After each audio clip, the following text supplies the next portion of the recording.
Pacers Cavaliers tonight, and it's a big game not because one team wants to win and the other team wants to win, but it's a big game because the Pacers own the Cavs' first-round pick, plus Caris LeVert back in India, although he probably won't be playing. Going to talk about the Cavs, the Pacers' first-round picks, trades, all the good stuff that everybody loves on today's Locked On Pacers podcast.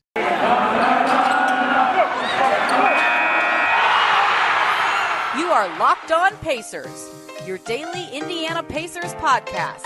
Part of the Locked On Podcast Network, your team every day.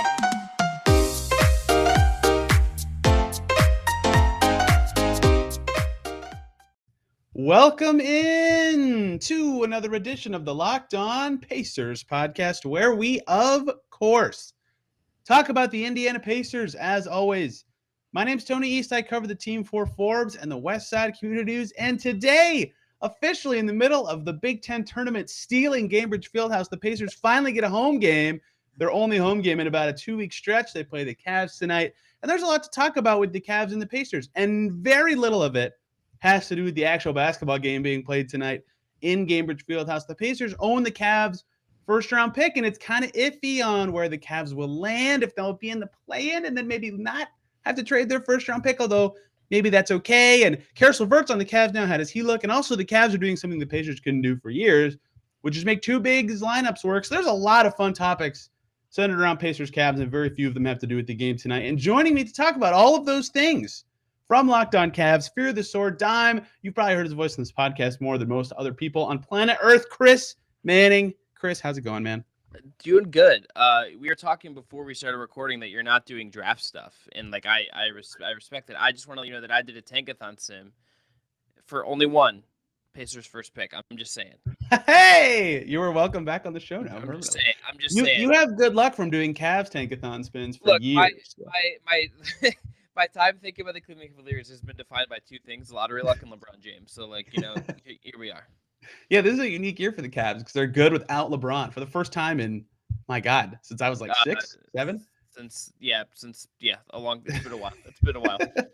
So the first thing I want to talk about is the big thing when it comes to the Cavs-Pacers relationship right now. And it was obvious at the time of the trade. Caris LeVert to Cleveland, Ricky Rubio, it doesn't matter, to the Pacers, and then a first-round pick. By the way, if you listen to Locked On Cavs, Chris and I predicted this trade almost exactly.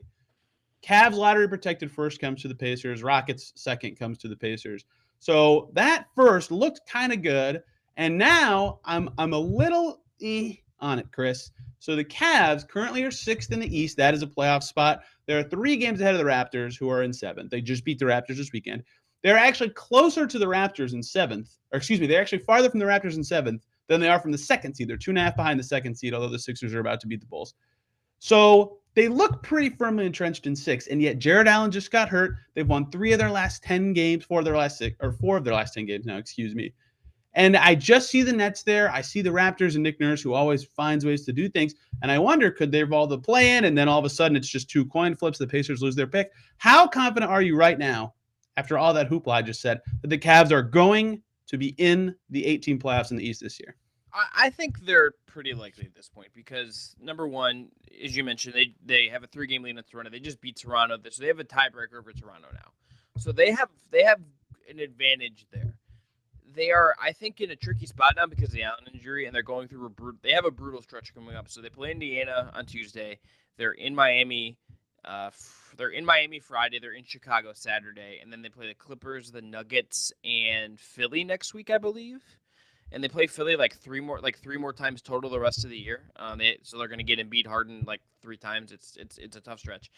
Like the Pacers, they also are on the road for this stretch this week because there's a college basketball tournament in their home arena. Shout out to the Mid American Conference, go Bobcats. But like, I think they're likely to be a top 6 seed and avoid the play-in and be in the playoffs just because I think they have this advantage. And I don't know what to expect of Brooklyn. Like, I just don't have any read on like what's going to go on there, like what's happened to the vaccine mandate, like when is Ben Simmons going to play, like how good will KB down the stretch, how will they approach trying to win games down the stretch, right? But just considering the schedule and considering the little gap that they have, I think that is enough because there's not really that much time left. Like there's just not. If they're average-ish the rest of the way, they should be okay. And because look, Toronto is also in a spot now where like Fred VanVleet's out, OG Anunoby's out. Like none of these teams are exactly humming. The Bulls are also notably like not kind of humming along right now. So they're not the only team struggling. It's like certainly in the realm of possibility to me that they like fall to 7 and then like have to like survive the play-in tournament. But there's a big gap there, right? And I think that gives you some advantage on not sliding out at this point of the injuries aside. Yeah, the plan is just scary if you want another team's pick because, like, even if I think this, the Cavs are better than the other teams that play in right now. Like, their record is obviously much better than those teams. But like, all it takes, you think they're better than Brooklyn is like that's the thing. It's just like if they're 7 and like Brooklyn ends up as like 8 or something, it's like you know what I mean? It's just like yeah. I don't know, and that's fun. I think that's fun from a basketball perspective. But then, okay, let's say that happens, and then they're in the 8-9 game to make the playoffs, and then all of a sudden, like one hot shooting game, and you're out, right? Like if you're the Pacers and you own their first round pick, that's really scary. So that's why, like a lot of fans are like, "Yeah, the Cavs lost tonight. This is great. Their picks getting better." I'm like, "Oh, hold on, wait a minute. You want them to be like okay, like obviously the best case scenario is they finish 10th in the East, and then the Pacers get the 15th pick because the Cavs somehow make it through that. But that's really scary, and you want to keep the pick if you're the Pacers. I think it's more important, honestly, that they make the playoffs. So firmly sitting in 6 is nice. So the way I kind of zoom out and see it, the Raptors are the wild card here because 8, 9, 10, which is currently Charlotte, Brooklyn, Atlanta, whatever order they end up in, I don't know. They're all basically 500 right now. 1 game under for all 3 of those teams, which is a 41-win team. The Cavs have 37 now with 16 to go, right? Like if they win 5 more games, 6 more games, the Cavs are probably ahead of all those teams. So then it's basically just what does Toronto do down the stretch? Are they good or are they bad? And they have a lot of injuries right now. So I think, like you, the Cavs are most likely okay, especially because the Bulls, with all their injuries and DeRozan cooling off, look a little weak right now. Boston's hot, so they're not really catchable, and they actually look awesome now. But I think there's enough variables at play for me to say, yeah, I think the Cavs will make it. Especially Garland's back; he's an all-star, he's great. LeVert should return eventually. They should be fine, but it's just close enough that it's scary for me, and I keep tracking this all the time of, okay, how secure are the Cavs? Did they pull an upset? Is it good? And it almost makes me think this is a big loss opportunity for the Pacers playing the Cavs, because if they can just help them get one more win, that could be big for them. Even though it hurts their own pick, it's kind of helpful for them to make the playoffs. Yeah, if they want the pick this year, if like that's sort of like the goal here, it is interesting just to like look at the different like models. Like I find myself at least like once a day just like looking to see like what the different models say about playoff chances, and it's like right now 538 has the Cavs like an 86% chance of making the playoffs. And like so Chicago in that same model is at like 97, and the Raptors are at 70, and the Hornets are like at 28. And like they put then like the Nets are like 47 in that, and like okay, that feels like a little wonky to me just because like if the Nets are healthy, like then like they're gonna be good, and that model obviously is data driven based on what we have, and it's a little less whatever. So like then the Basketball Reference model has the Cavs as like the 5th seed, like just like an inch, like a millimeter ahead of the Bulls, and like projecting them to go like 11-7 the rest of the way versus 9-9 for the Bulls, and the Cavs are like 2 games back of them right now. And like if the Cavs win these head-to-head matchups they have, like that opens up some possibilities. Like there's just like a lot of wonkiness left to happen here. Like there's just a lot of things left to still just happen. But I would ask you, Tony, like do you think Indiana would just prefer to like I just kind of assume you just like to get the pick and do something with it, right? Like even if whatever they think of this draft class, I don't know. Like go check out Locked On NBA Draft, but like I would assume that like you'd rather just like get the pick, because I think did we ever get like clarification like what happens if it doesn't convey? Yeah, I tweeted out the sourcing here, Chris Manning. It is lottery protected the next 2 years, and then the year after it would be the Cavs second and the Lakers 2026 second if it never conveys as a first. Yeah, so yeah, you're. I mean, I think you'd rather just get it now. You would assume. I think you'd rather, you want to get it at all. It's like if Garland gets hurt next year, you never know what's going to happen. Like just you want to get it. The Cavs are already good. That's how I feel. I get like there's some game theory stuff that I don't care about.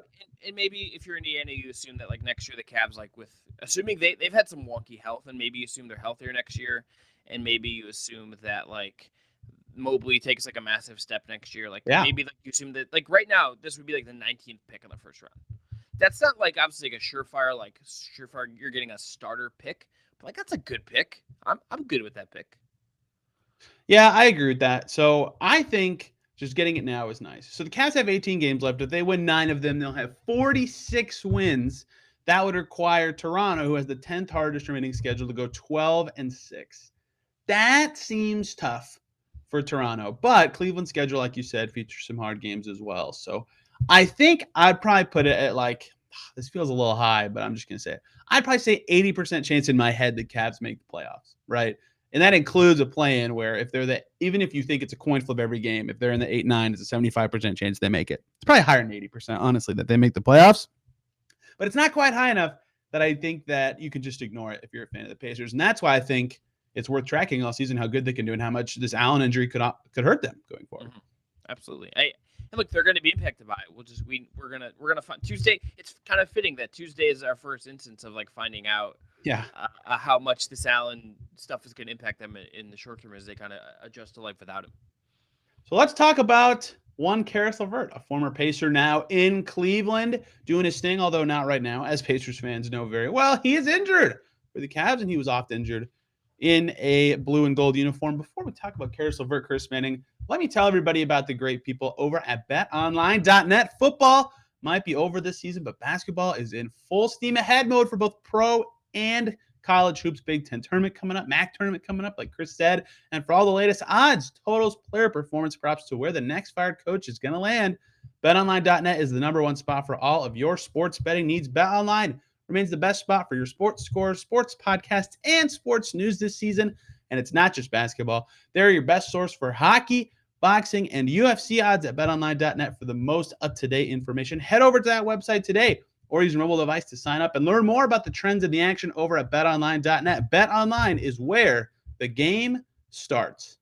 Thank you, everybody, for making Locked On Pacers your first listen every single day. For your second listen, this is obvious. Go check out Locked On Cavs. Hear what's going on with the Jarrett Allen injury as they come in to Indiana for, again, a big game for draft odds. And would have been a fun game to see Caris LeVert play against the Pacers again. He was very motivated. Yes. Very motivated in the first game against the Pacers.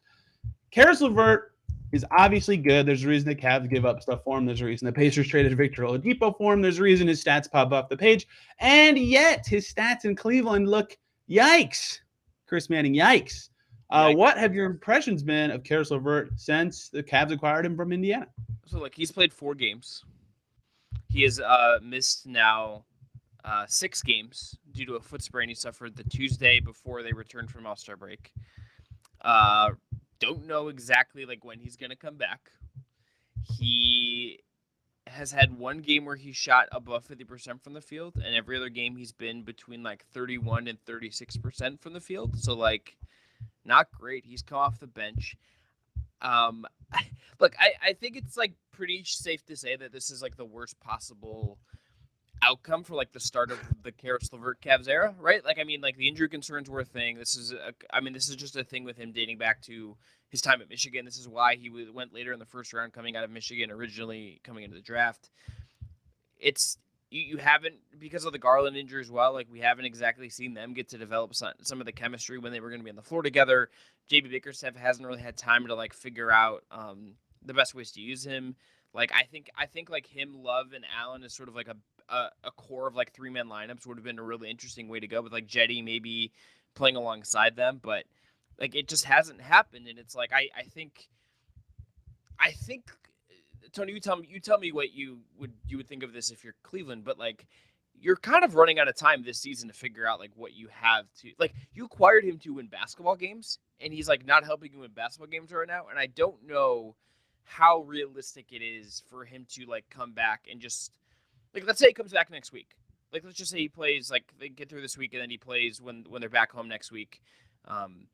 Is that like enough time to get him, going? Like, is that enough time for him to like make an impact on this season in the way I think they sort of hope to? And I don't know. I'm a little skeptical right now. Yeah, that's kind of the fear with midseason trades always is like, does this guy have enough time? Unless it's James Harden, apparently. Yeah. Well, but look, I'm not equating this to Harden, but like Harden has the offensive skill set where like literally any big man who can set a screen helps you. So what I'm going to say for LeVert is I think if the Cavs want him to be a setup man, a passer, like last year at the end of the year, it was, Turner was hurt, Brogdon was hurt, TJ Warren was hurt. So it was just LeVert and Sabonis. They were like, Caris, pass, like set guys up. That was like his best assist span of his career ever. That required having chemistry with his teammates. And that, if I think the Cavs ask him to do that, would not go very well. But if his role is just come off the bench behind Garland and score the ball, be an off the dribble scorer against second units, that I think he could do regardless of acclimation level. That's just like, hey, you can dribble, beat this guy off the dribble and score. So I kind of think how helpful he is depends on what he's asked to do. And I imagine he'll I don't know what the Cavs will have him do, actually. He's come off the bench. But then I think like you're right about like you can probably have him come in. He already is like if Jared Allen can come back and be healthy this year, just like whether he's back in 2-3 weeks or whatever, like they have some chemistry already. I think Kevin Love is like a pretty easy guy to develop chemistry with because Kevin Love like will space for you. He will like pass you the ball back. Like I think he will feed well into that. But like I think the question then becomes like, okay, if you're in a close playoff series, and like I think based on what we've seen right now, I think Boston, like if that's the 4, let's just say that's like a 4-5, or Cleveland plays Philly in round 1, they're going to be underdogs in both those series. But let's say like there's a close game, right? Like I think like there's no doubt you acquired LeVert to go be part of your closing 5. The idea I think is to go like it's like him, Garland, Allen, Mobley, and then it's like one of Okoro and Markkanen, maybe depending on what side of the ball you're on. Like maybe you do offensive, defensive subbing late in the games. I think like how LeVert fits into that is like I think probably the bigger question of like is he going to tilt a game for you? And like you would know better than me. I don't know if his track record of that as a player is like even that to some degree, right? And like I still think I would like do the trade again if you're Cleveland. Like I get why you do it. I think we talked about this, like why the logic of this makes a lot of sense. I think the problem is just like you're staring at this now and it's like, oh, like he had one really good game against Indiana. I thought he was like mostly pretty. He had some positive stuff against Philly when he was kind of figuring some stuff out. But like it's in the first game against San Antonio, he had some stuff where he looked good. But it's a little, you're just a little like, I think it's just very unsure. And I'm a very like, I want to see it kind of guy. There are very few guys that I think are like I would just trust them to figure out whatever situation. It's like LeBron, Steph. Apparently James Harden. Like LeVert's just not that, and I think that makes this kind of tricky. Poor James Harden catching strays for being good twice. James Harden's like honestly, Nick Ang said, let me and Tony do a Locked In NBA episode so I can uncork this take. But like, I might pick Philly to win the title. I'm getting close, man. I'm getting close, man. That team's ridiculous. And you know who I think's gonna win the title this year? I have no idea because the Suns are awesome, and every other team is just kind of like the same level to me. So yes, yeah. I'm like, oh my god, it's a crazy NBA year. I'm psyched. Like a lot of years, you kind of know, like, okay, probably like 2 of these 5 teams will be in the finals. You can record your podcast, Tony, before the games start in the playoffs. You can just sit back. Oh yeah, have a dinner and just like relax. You don't have to record podcasts like 2 a.m. waiting for media availability to end. Oh, what a life. So with Caris in the situation you're describing, unfortunately, he got COVID in the play-in tournament last year. So they didn't have him for the only 2 key games where I could say, yeah, the only 2 big games he played for the Pacers, he did XYZ. He didn't play. I have no idea. I think that, and you saw this ironically against the Pacers. We've seen with Caris LeVert, and I've heard him say like, yeah, I played good defense today. I was psyched to guard Bradley Beal, or like I was really hyped for this matchup for whatever reason. It's a guy in his Michigan group chat. I don't know, but he's had reasons where he's like psyched for the matchup. I imagine as a human that would carry over to playoff games in general, right? Like he will be locked in and be at least somewhat effective and not so lasered in on the rim like he is so often, as you've seen in his poor shooting nights for the Cats.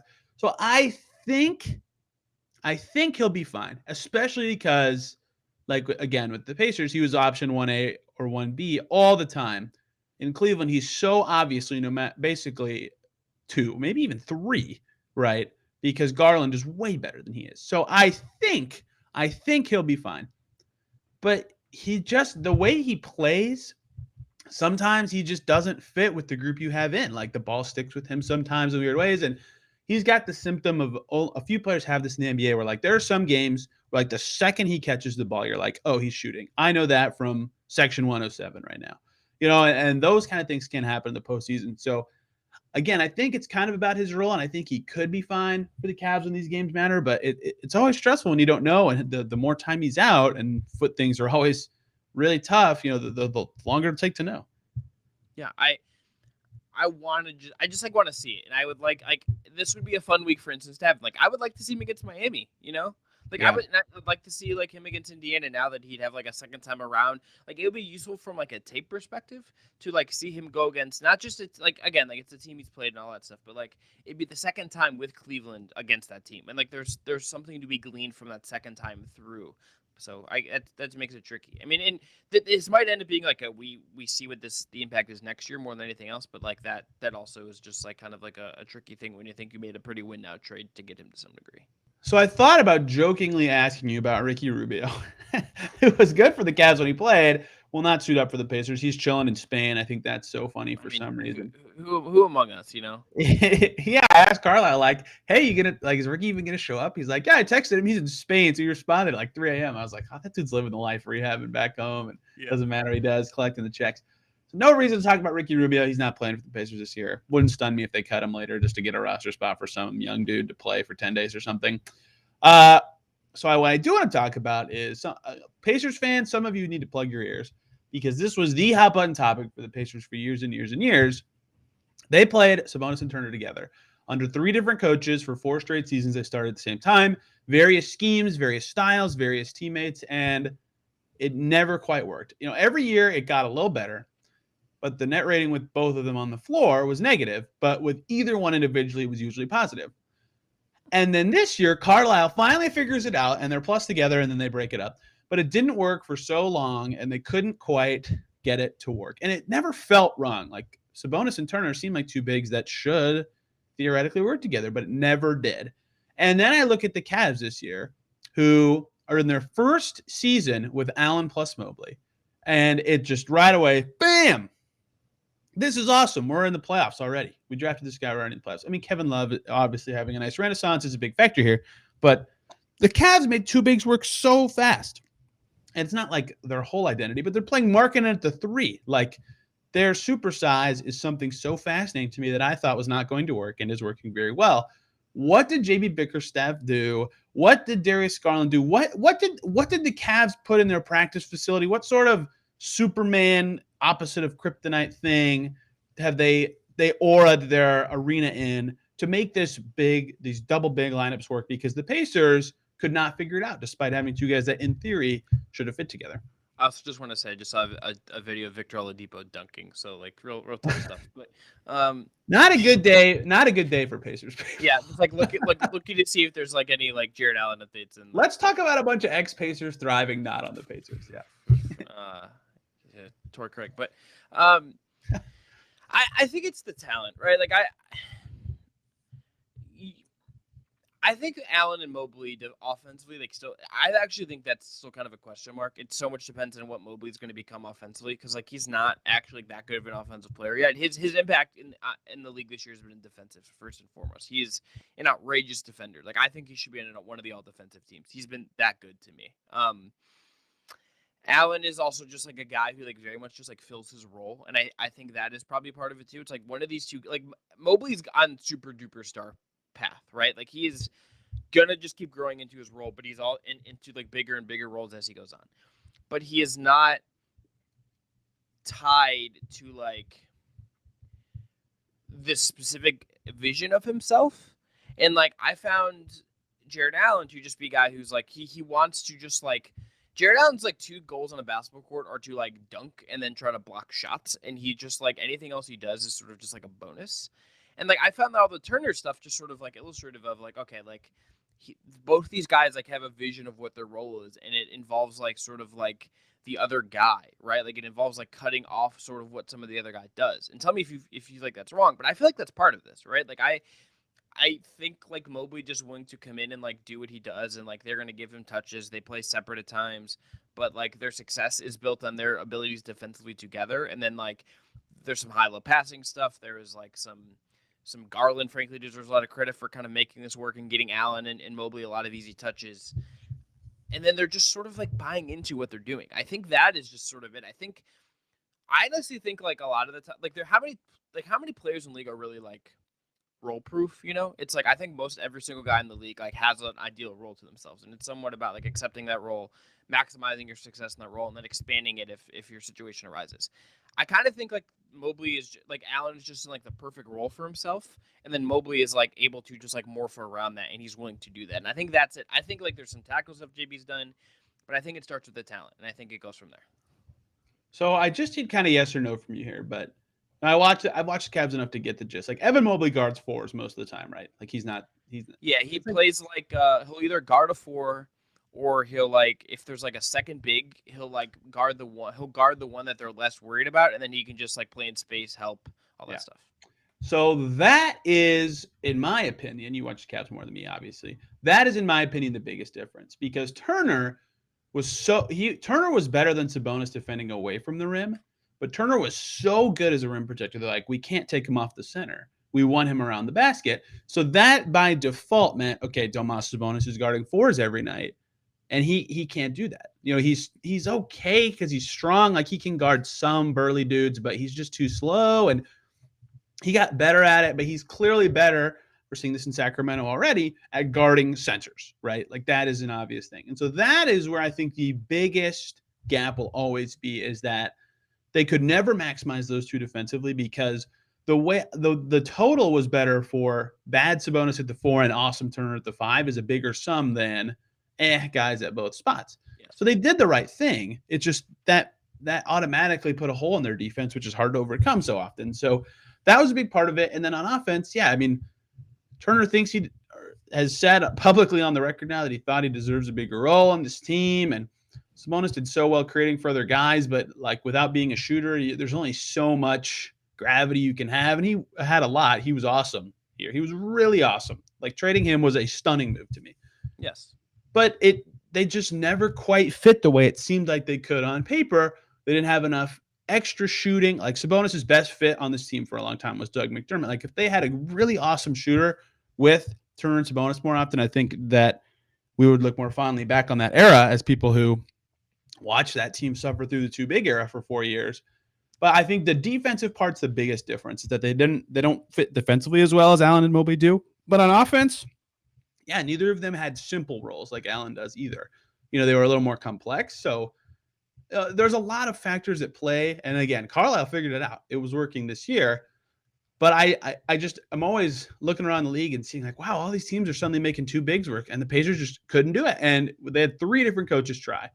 And only one of them could do it. So it had to be something to do with the players in some way. And it's just fascinating to see how other teams succeed in different ways. Well, and I think it's circumstance too, right? It's like there's a sliding doors where like, I mean, lest we forget, I never have forgotten. The Cavs acquired Andre Drummond before they acquired Jared Allen, right? Like I somehow forget about that. Look, I never will. Shouts to a content creator king like us, a YouTuber like us, Andre Drummond. But like, Drummond was like acquired for a very low cost. I think they at least discussed an extension with him. And you could have, and then they like get Jared Allen, and there's no extension sign, and it's like, well, there's a game you can go find where Allen closed over Drummond, and you can see Drummond on the sidelines, like realizing, like looking out, like oh shit, it's like a very symbolic, like Allen has surpassed me kind of thing, and then like he obviously gets sent away and gets bought out, and is a Laker, and then he was in Philly, now he's a Net, like it's bounced around. But there's like a sliding doors one where like the Cavs don't get Jared Allen, and it's like they're playing Drummond in like Mobley this year. Like that's not like I don't know like how likely that was or whatever. Like I don't want to throw percentages on that because that just seems like a fool's errand. But like it's not. It's just like a little bit of circumstance and luck that they ended up here. And like if they had a different point guard, if like they didn't have Darius Garland, right? Like Darius Garland also makes this work. He is able to like do so much interior passing, so much creation for other guys that like they can make that work. I think it is just a little bit of luck and like personality and like there probably is something to just like, okay, the way they play does matter ultimately more than all of this, but it's like, I do think there's just like a little bit of luck and circumstance to this. Like it can just be timing sometimes, you know, like it just, and Mobley's like really young and Allen's like a little older, but he's also still pretty young. Like there's just these like weird little things that I think just have contributed to it. Their personalities also, like Mobley and Allen are both like very just like chill dudes. Like they're both just very like they'll both get up for these big moments and stuff, but like they're very even kill guys. Where like I don't think they're so phased by some of that stuff. And then maybe that'll change. We'll see how this develops, in the years to come. But like again, I think some of this can just be circumstance too. It's like again, just like Drummond and Mobley wouldn't have worked. Like you would have like people on Cavs Twitter being like, you have to separate, like you have to get Andre Drummond out of here to clear space for Evan Mobley. Like, and the Cavs Right. wouldn't be this good right now. Like that's the reality being if things just break a little bit differently. The bad luck for the Pacers is that so much about their team building from 2018 to really the trade deadline that just happened less than a month ago, which is crazy, by the way. It still has been a month, is they said, who fits around Victor Oladipo, right? How do we make a team around Victor Oladipo? Oh, Miles Turner's a great rim protector. Okay, Sabonis is this great screener. Okay, Malcolm Brogdon's this awesome backcourt partner. Oh, TJ Warren's the wing we need. And then Vic's like, I'm good. And then he gets hurt twice. And like, there's so much that went wrong from his quad injury to his departure. Okay. But that made it hard for Turner and Sabonis is like, okay, we are two guys who kind of thought to be in the right mold of like, let's help this all NBA guard that Pacers have for the next 2 years. Oh crap. We no longer have an all NBA guard. Right. What do we do now? So they can't play off each other as well without a guy on the team on both ends, really. So that was their bad luck factor that sort of made it tougher. It's like neither of them fit as well with LeVert. They fit okay with Brogdon, but not necessarily with him running the whole show all the time. And like Jeremy Lamb never fit with either of them. And TJ Warren got hurt too. Like everything went wrong. So Carlisle did well to get a lot out of them, but they had the opposite luck factor where like right when they started together, they had about 25 games. I would love to look up the numbers of the first X number of games this season, 2018-19, before Oladipo got hurt. How good was that starting group? That I think would be telling on where this could have gone versus what it ended up being. Last question for you, Quish Manning. Quiz. I'm changing my name now. Talking hard now. Who's going to win? Pacers, Cavs. Not that it super matters for the Pacers to be wanting to win. In fact, I think they would like to help the Cavs make the playoffs, but they're not going to sit anybody out or anything like that. Who is going to win the basketball game tonight? Just to say, Cavs are 5-point favorites on the road, according to our friends at BetOnline. Little plug there for the plug. There you go. Look, the last two times you two teams have played, it has been kind of bonkers where the Cavs had to like come back to like making competitive. I'm gonna say that both teams get what they want out of it in this one though, and the Cavs like win like a 7-point game.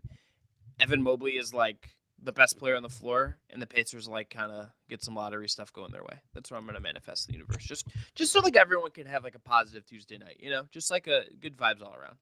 Can I tell you my very short and simple reason why I think the Cavs are going to win? Yes. They have won twice against the Pacers already this year, and Darius Garland played a total of 0 minutes in those two wins. So. See, Tony, this is why I love talking to you because I honestly didn't even know that. We didn't talk about that in Locked On Cavs. So, like, you should go listen to that show and help me make some of that sweet podcasting money. But like, that's analysis I didn't even know. I mean, like, Garland, he missed the first game in Cleveland, and he missed the February 6th game. That was his last game missed for his injury from both occurrences. So the Pacers have been lucky until now, but when the All-Star plays, things tend to go worse. So I will definitely be picking the Cleveland Cavaliers to win this game. I will say if people want one thing to look on tactically, that maybe will change from how the Cavs have played with Mobley now that Allen is out.